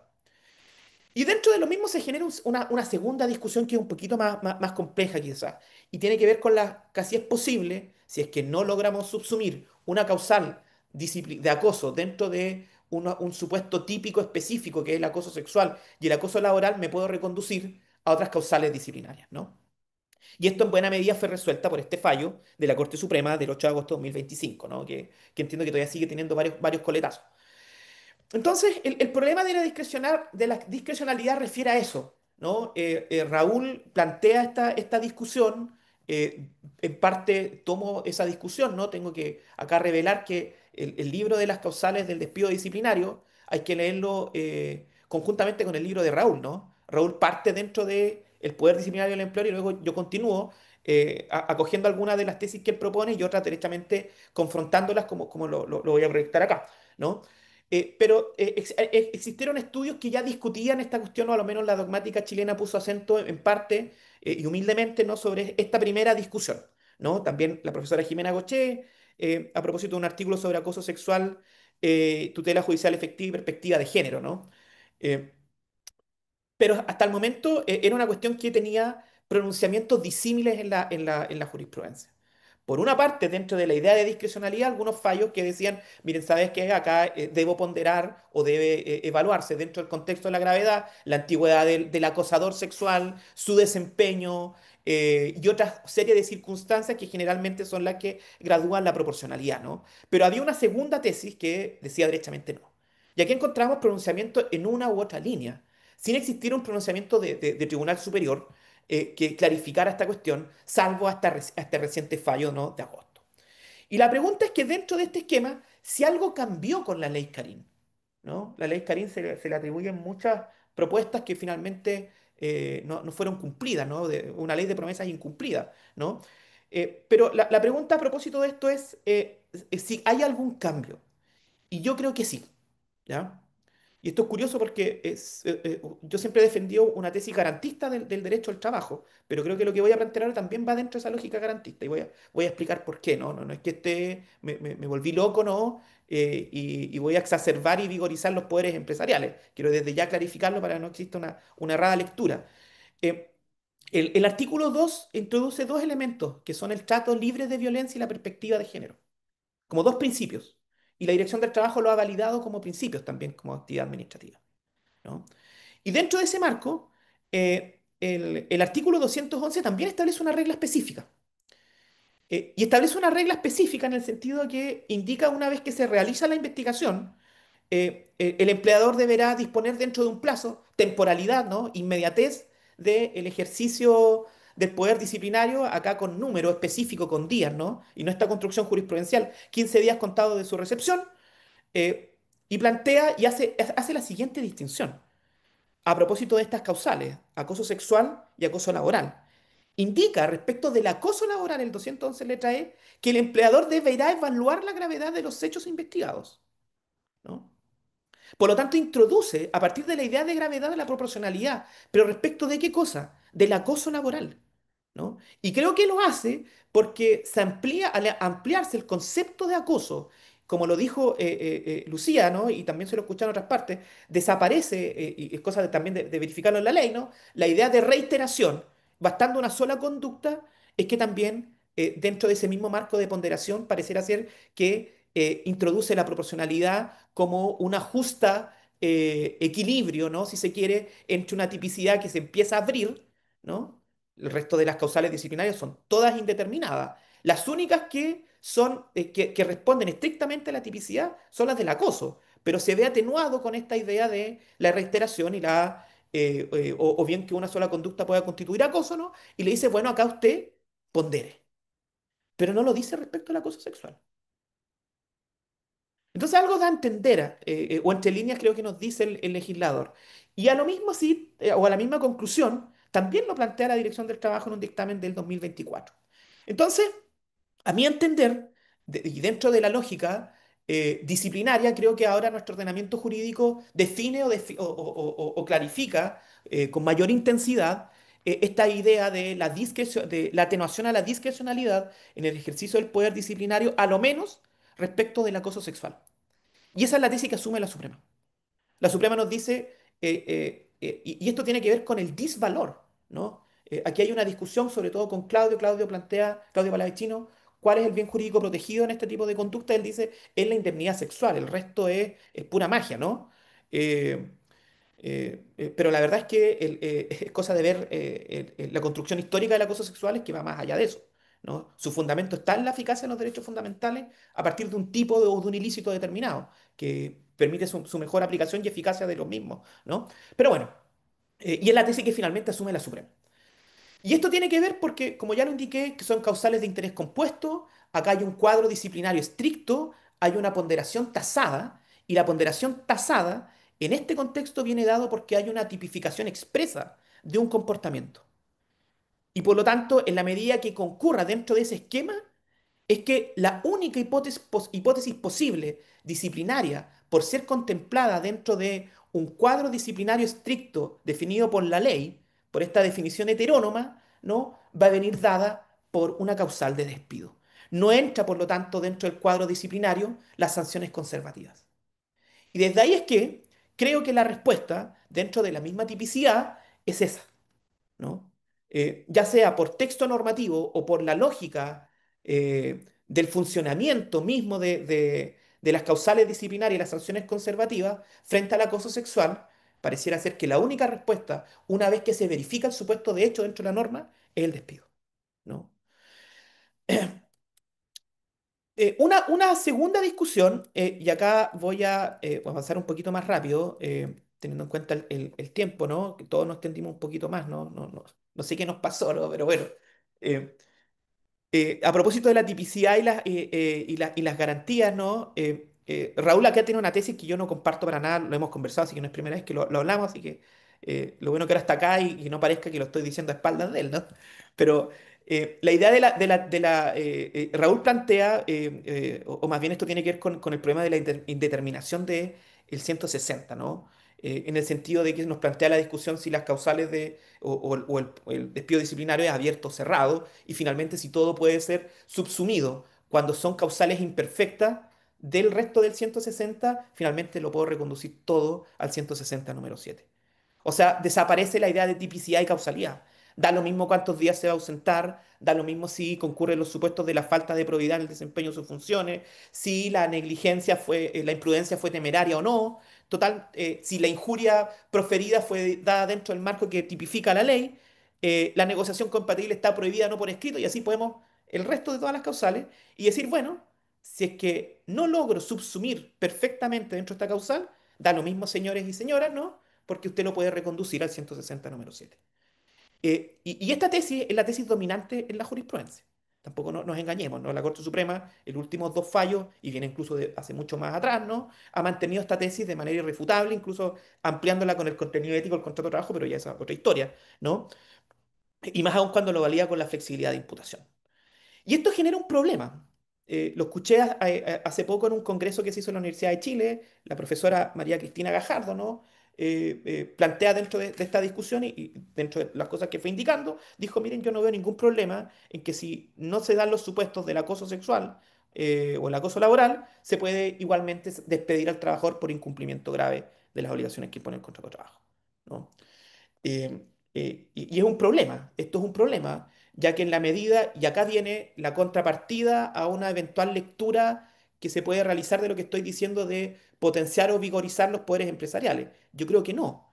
Yo creo que es una cuestión de estricta tipicidad, el disvalor que conlleva el acoso sexual sí exige una ponderación de tanta gravedad que justifica el despido, pero por otro lado, se tiene que asumir también que al definirse la tipicidad del acoso sexual, eh, en la medida que no concurra este supuesto, no puedo aplicar una sanción conservativa menor, ni tampoco me puedo redirigir a una causal disciplinaria que es mucho menos intensa en sus requisitos, ¿no? Porque de ese modo hago desaparecer y hacer ilusoria la causalidad. Por lo tanto, creo dentro de esa línea, como lectura contracorriente, que el 160 realmente no puede funcionar como un bolsillo de payaso. No es es una causal, si bien abierta, indeterminada, no permite sí subsunción de hipótesis imperfectas del 160. No es una hipótesis común o residual de despido, ¿no? Y aquí hay un montón de normas que podrían justificarlo, ¿no? También jurisprudencia de la Dirección del Trabajo, pero quiero aquí citar esencialmente dos jurisprudencias disidentes. Una de la Corte de Apelaciones de Concepción y otra de la Corte de Apelaciones de Santiago. El problema, las dos tienen más de 10 años. Una tiene más de 20 años y la otra tiene más de 10 años, ¿no? Entonces, la pregunta es, ¿qué hacemos, ¿no? Frente a la anterior? Porque pareciera ser de nuevo que es una hipótesis que está empolvada, ¿no? Eh, pero debo señalar que esta hipótesis que va en contra de entender el 160 número 7 conectado con hipótesis imperfecta del 160 en general, ha tenido mucha recepción en instancia. Solamente que es una discusión que no ha visto la luz ante los tribunales superiores de justicia y la última vez que ha llegado la Corte Suprema la ha echado abajo, ¿no? En las dos oportunidades que ha llegado al 160 ha tirado por la borda esta tesis, ¿no? Pero no todo está perdido, hay nuevos brotes jurisprudenciales, ¿no? Corte de Apelaciones de Santiago, 4 de junio de 2025. Este fallo creo que es sumamente relevante, no por la doctrina que cita, ¿no? Sino que creo que es relevante porque asume esta tesis y es un fallo que está firme y ejecutoriado. Por lo tanto, sirve para armar unificación. Y plantea lo siguiente el fallo, que la tesis que estábamos planteando o que estaba comentando recién, ¿no? Era una hipótesis de injuria. Y el empleador lo que hace es que invoca la injuria y luego, si es que no me funciona, incumplimiento grave. ¿Y qué fue lo que ocurrió? Es que la corte le dijo no. Si usted no logra acreditar o no concurren los supuestos que habilitan para declarar el despido propio de la injuria, usted no puede utilizar el 160 número 7. Sus términos abiertos no permiten extender su ámbito de aplicación a aspectos ajenos a las obligaciones pactadas, sino que a conductas que se pretendan abarcadas por ellas deben ser reconducidas dentro del ámbito infraccional que usted indicó, ¿no? No puede servir la buena fe que emplea el tribunal de base, lo declara nula la sentencia y dicta sentencia de reemplazo, ¿no? En hipótesis que son más laxas, como podría ser el incumplimiento grave, ¿no? Dejaría sin efecto el resto de los numerandos del 160. Así que creo que es una buena sentencia y un buen brote jurisprudencial de una corte importante como es la de Santiago. Y podemos seguir esta discusión, si se quiere, con el reglamento interno. Y lo mismo ocurre acá, ¿no? Yo que soy de la tesis, pero acá hay menos jurisprudencia de corte, ¿no? Que asume que el incumplimiento del reglamento interno a propósito de configurar hipótesis imperfectas de acoso sexual o acoso laboral no podrían servir. Hay un fallo muy bueno de la Corte de Apelaciones de Santiago, que habla de la calificación de gravedad que no puede ser realizada por el empleador y creo que también es relevante dentro del esquema de unilateralidad que pueda realizar dentro del esquema del reglamento interno, pero también este fallo que es un poquito más antiguo, ¿no? Que es un fallo de la Corte de Apelaciones de Valdivia que lo encuentro que es magnífico, ¿no? Es un muy buen fallo porque sintetiza toda esta discusión y nos dice, ¿sabe qué? Acá hay un cuadro disciplinario estricto de medidas conservativas y que la propia ley fija que el incumplimiento de las obligaciones que impone el reglamento interno no puede dar a lugar a sanciones extintivas, ¿no? Es sumamente complejo, creo, el escenario que se viene en términos de litigiosidad. Eso no sé qué tan malo puede ser para nosotros y nosotras, que somos abogados y abogadas, ¿no? Entre más problemas parecerá ser que más florecemos, ¿no? Pero creo que Ley Karim todavía nos va a dejar hablando para rato y en buena hora, ¿no? También nos ha permitido conectar algunas tesis que parecían estar muy alejadas de la realidad, pero que hoy creo que toman más fuerza dentro de la discusión, ¿no? Y con eso quiero cerrar. Eh, y había un tema que lamentablemente no alcanzamos a desarrollar, pero tiene que ver con lo que decía Raúl. Y solamente un minuto, Valeria, te pido ahí, Ya, que, un minuto. que tiene que ver que si a partir de la ley Karim, los supuestos de investigación, en la medida que se incumplan, cuál es el valor que tienen a propósito de la calificación del despido. En el sentido que si se detecta una infracción dentro de la investigación, ¿no? Me habilita a declarar o habilita al tribunal inmediatamente a declarar el despido como ilegal, ¿no? Sin entrar a ponderar o ningún otro antecedente, entendiéndolo como un supuesto de validez, ¿no? Pero que seguramente quedará para otra oportunidad. Eso. Muchas gracias y disculpa ahí, Valeria, por pasarme un poquito con el tiempo. Le pido disculpas de nuevo. Gracias, Álvaro. Tenemos algunas preguntas que se han hecho por los asistentes y me voy a permitir dirigirlas. Las dos primeras para Lucía y dicen en relación con el conocimiento del empleador de los hechos de, en cualquier caso de acoso sexual o laboral, respecto del acoso horizontal, si es igualmente responsable el empleador cuando no llega a conocer los hechos. Tú algo posaste de la existencia o no de denuncia, pero si derechamente el empleador no conoce los hechos, puede ser demandado y declarado responsable. Y una segunda pregunta respecto de algo parecido en el régimen de subcontratación. Si la mandante investiga un acoso de un trabajador, del contratista contra un trabajador propio, ¿a quién le corresponde adoptar las medidas o las sanciones? Y si es el contratista, ¿qué pasa si no las adopta adecuadamente? Ya, muchas gracias por las preguntas. Voy a comenzar por aquella última, a propósito de la empresa mandante en un régimen de subcontratación. Allí básicamente quien tiene el poder disciplinario es el empleador de la persona que ha sido de alguna forma denunciada. En ese sentido, si la otra empresa le ha sugerido en base a la investigación tomar o adoptar determinadas medidas o determinadas sanciones en particular, uno pudiera suponer que si no las cumple, no solo, entre comillas, se expone a perder ese contrato civil o comercial en el mismo régimen, sino que también pudiera ser cuestionado por la propia víctima de la figura de violencia, porque bajo el entendido que se le pide que se despida por acoso sexual, a modo de ejemplo, acoso laboral, pero esta empresa se vuelve reticente, la contratista, y en definitiva aplica una medida conservativa disciplinaria. Allí, en principio, desde mi punto de vista, lo puede hacer, sí, porque su esfera, el poder disciplinario, es propio de aquel, respecto de del trabajador que ha contratado. El problema que deviene ello es que posteriormente pudiera ser demandado ya más bien por la víctima en torno a que esa medida no se condice o la expuso a seguir estando con el riesgo en la misma, en el mismo contexto laboral. Consecuencia, pudiera tener algunos coletazos, si se quiere, no seguir adelante con lo que el mérito de la investigación. Si se fijan, los 211 y siguientes mencionan que se deben adoptar medidas conforme al mérito de la investigación. En consecuencia, debería ser relevante aquello. Pero la esfera, desde mi punto de vista, del poder de dirección, pudiera llevar a que, en definitiva, aplique otra causal o otra medida conservativa. Y eso lo expone a otros supuestos. Y la otra pregunta era si no conoce un Claro. empleador, ¿sí? El acoso en definitiva y después sorpresivamente lo demandan.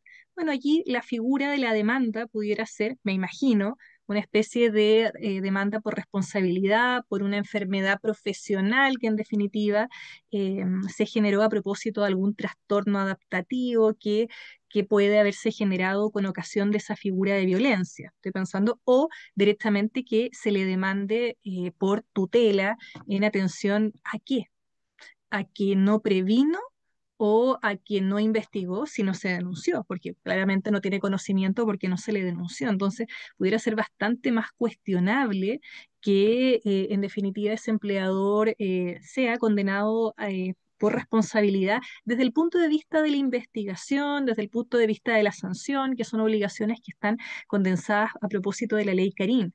Pero nótese que igual queda abierto el análisis, si se quiere, desde la parte preventiva.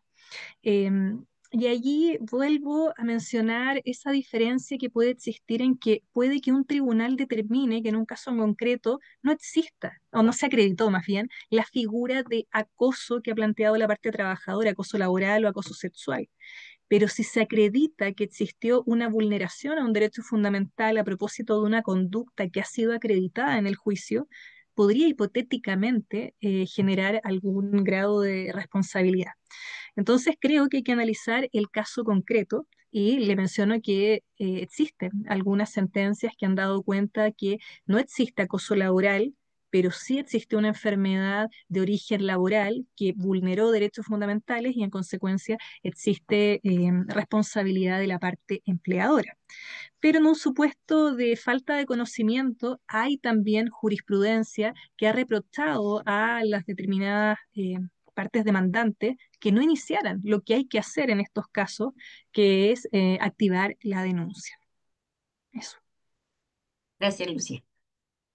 Tengo dos preguntas que se las voy a hacer a Raúl relativas al debido proceso y la investigación. La primera pregunta en sí: ¿se satisface el cumplimiento del deber de seguridad solo investigando o además se exige que esta investigación, entre comillas, deba ser eficaz? Y si se puede exigir al empleador, que es un sujeto particular, actuar como juez en cuanto al debido proceso, o solamente se trata de un estándar, de cumplir con cierto estándar probatorio. Perfecto, muchas gracias, Valeria.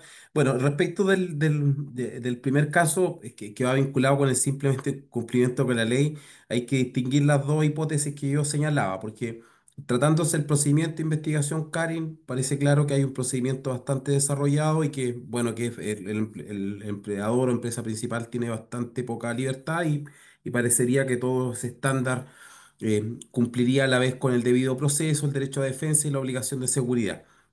Pero los otros casos en que deba investigar vulneraciones de derechos fundamentales o afectación de intereses de las personas trabajadoras de otros sujetos, ahí no, la ley nada dice, ¿ya? Y en esos casos la obligación de seguridad es muy relevante, pero también el poder de dirección en su expresión en el poder de reglamentación, el reglamento interno, y ahí va a ser muy relevante que el procedimiento que adopte sí sea eficaz como lo mandata la obligación de seguridad. Entonces, por lo tanto, no es simplemente automático decir, oye, yo he aplicado solo la ley porque la ley no es suficiente y más aún cuando la obligación de seguridad es un concepto bastante abierto y que no establece todas las medidas de seguridad. Lo que sí hay que valorar en el caso concreto, que la obligación de seguridad no le permite al empleador hacer todo lo que quiera, porque también evidentemente ahí actúa también como límites los derechos de la persona investigada, como el derecho a defensa y también los derechos fundamentales. Ya eso es importante ahí. O sea, el empleador se encuentra bastante en, en en ponderar los intereses y procurar que a través de sus procedimientos que establezca, procure respetar los derechos de todos los involucrados. Y respecto a la segunda pregunta, que esto es una discusión que lo hemos visto en los foros y eh, particularmente quizás de defensores de empresarios, yo aquí estoy en mi calidad de académico y siempre digo que los intereses de mis clientes no venden mi pensar académico.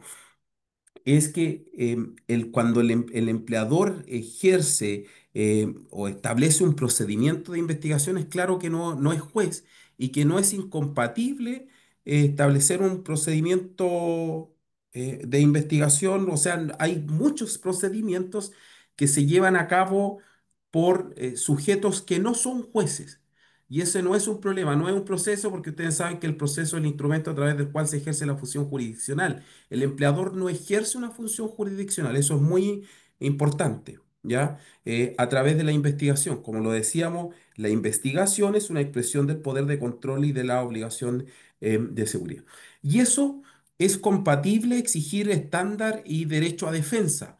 Esto lo tenemos hay varias teorías. Yo tengo un artículo que va a salir pronto que se llama El derecho a defensa del trabajador denunciado y expongo las distintas teorías. Hay una teoría que dice estos estándares son exigibles al empleador en virtud de la buena fe.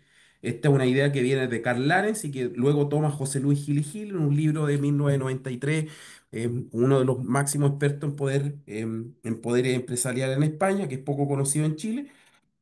Y dice, bueno, ese es el fundamento, ¿ya? Porque no puedo simplemente por sorpresa, te despido, te sanciono y no te he dado la oportunidad de defenderte, y esto es compatible también con la estabilidad del empleo, la libertad de trabajo. Y en cuanto a los estándares, lo mismo, precisamente son de racionalidad de los poderes empresariales. Y hay otras teorías, como la que defiende Álvaro y el Tribunal Constitucional, la Corte Suprema, que dice que tratándose de otros procedimientos en que se ejerce el poder disciplinario, que eso es muy importante, que aquí se ejerce, se impone o existe el riesgo de una sanción disciplinaria, es es posible, y así lo consagra la Constitución, de aplicar esas garantías y exigir en virtud de esas garantías constitucionales o el Convenio de San José de Costa Rica ciertas garantías, ese poder para que el empleador pueda ejercer válidamente ese poder disciplinario, como es el derecho a defensa y un estándar de prueba mínimo. O sea, eso lo dejo claro, que es perfectamente posible que en procedimientos no jurisdiccionales exija un derecho a defensa y un estándar probatorio. No podemos llevar esto a un extremo, que este es un proceso jurisdiccional, y quizás ese es el gran problema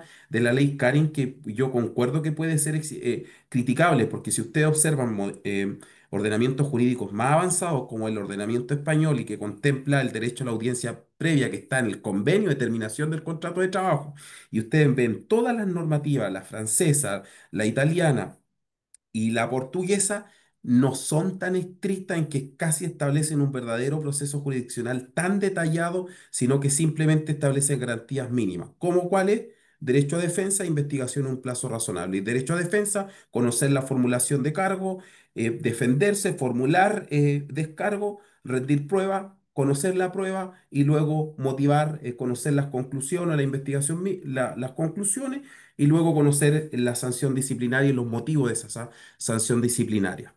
Eso, gracias, Valeria. Gracias, Raúl. Álvaro, hay una pregunta directa para ti, creo que ya la leíste porque dijiste muy buena pregunta. Y en tu tesis, si se estima que el acoso sexual comprobado siempre obliga a despedir, ¿no debería entonces ser la contrapartida que la regla del artículo 211, letra inciso cuarto, contemple una inversión de la carga del peso de la prueba en el juicio de despido? El querido y odiado Ramón, ¿no? El que hace Sí. la pregunta, ¿no? Eh, bueno, yo creo que una muy buena pregunta que no tengo en este momento una respuesta, ¿no? Pero ¿en qué sentido? Eh, eh, Respecto de, creo que el único que ha escrito sobre esto ha sido José Luis, ¿ya? José Luis Ugarte, en su libro sobre acoso en el trabajo y tutela, de EDER. Pero el punto está en que creo que algo también indicaste en su oportunidad, Valeria, cuando hablamos en la jornada de despido. No lo tengo tan fresco ahí, pero el problema está sobre quién recae el peso de la prueba en los despidos, ¿no? Y esto es expresión de técnicas normativas que son, creo que tienen un peso mayor que el derecho al trabajo, que es constitucional, ¿no? ¿A quién le corresponde acreditar los hechos en general? Los hechos que se alegan. Si hay o no hay una conexión constitucional. Y lo que hace el legislador es que dice, bueno, ¿sabe qué? Si usted despide, usted como empleador debe acreditar los hechos, ¿no? Y que es lo que todos conocemos que ha desarrollado intensamente la jurisprudencia. Pero el problema está en que la ley Karim introduce una norma confusa, ¿no? Y esa norma confusa eh, tiene que ver con el peso de la prueba, o a quién le corresponde, ¿no? Eh, y lo que dice la norma es que en el caso del trabajador despedido, la trabajadora despedida podrá impugnar dicha sanción ante el tribunal, ¿no? Pero para ello, y dice, deberá rendir en juicio las pruebas necesarias para desvirtuar los hechos o antecedentes contenidos en el informe del empleador o de la inspección del trabajo que motiva el despido. Me voy a circunscribir solamente a la hipótesis del informe del empleador. ¿Qué relación tiene el 211 letra E, inciso 4, con el 454 número 1 y el 162? ¿No? ¿Es una norma específica, distinta? Eh, ¿Altera estas normas o no? Eh, Podemos tener una respuesta desde las cargas dinámicas, probatorias dinámicas, ¿no? Y que finalmente no lo resuelve claramente el legislador, que realmente el peso de la prueba puede recaer solamente respecto del informe, pero no, pero mantiene incólume la obligación del empleador de acreditar igualmente el despido, que es un poco la tesis de José Luis, ¿no? Yo en ese sentido soy un poquito más radical. Precisamente si voy a asumir la tesis de la gravedad del acoso sexual como ilícito, y que solamente conlleva la sanción, conlleva esto necesariamente también construir un conjunto de garantías de igual intensidad, porque de otra forma desfiguramos totalmente el derecho del trabajo. Dentro de estas lógicas disciplinarias que han sido su pretensión histórica, que es causalizar y procedimentalizar. Porque en ese caso sería, usted despide y además el trabajador va a ser o trabajadora quien va a tener que acreditar que no fue el acosador, ¿no? Y creo que eso es sumamente peligroso porque puede reconducir todo nuestro sistema extintivo disciplinario a crear falsos casos de acoso, ¿no? Y eso creo que es peligroso. Entonces, en ese marco, yo creo que más allá de estas divagaciones, ¿no? Yo creo que esa norma es inconstitucional. En atención a que entendemos que es una norma, o en general las normas de prueba están vinculadas a quién debe acreditar un hecho, ¿no? En atención a que el que lo alega y en este caso es el que despide. Sería además sumamente fácil para el empleador que construya el informe y luego el mismo informe en la carta, ¿no? Entonces ahí hay un problema. Y esto lo conectaba a propósito de la muy, muy buena exposición que hizo Valeria en las jornadas a propósito del estándar en materia de despido, ¿no? Que también hay una discusión ahí interesante que plantea Raúl, pero yo creo que hay un problema ahí de constitucionalidad de la norma. Eso, Ramón, bueno, y el resto. Gracias, Álvaro. En mérito de la hora, son un cuarto para las 8, pensábamos que la verdad íbamos a terminar bastante antes. Quedaron algunas preguntas en el tintero de algunos de los asistentes. No se pueden hacer todas las preguntas, pero recuerden que está el diplomado del instituto en que van a estar los mismos profesores y si ustedes participan, igualmente pueden hacer nuevamente tales preguntas. Así que les agradezco a todos su participación, agradezco igualmente a los tres expositores, a Lucía, Álvaro y a Raúl, por habernos dedicado su tiempo esta tarde y acompañarnos. Y les agradezco a todos ustedes por su participación y por su asistencia. Así que nos veremos en otra oportunidad y que tengan un Ujú. muy buen lo que queda del día. Gracias, Valeria. Saludos Gracias, a todos y todas. Que gracias. estén Chao. muy bien. Chao, chao. Bien, gracias.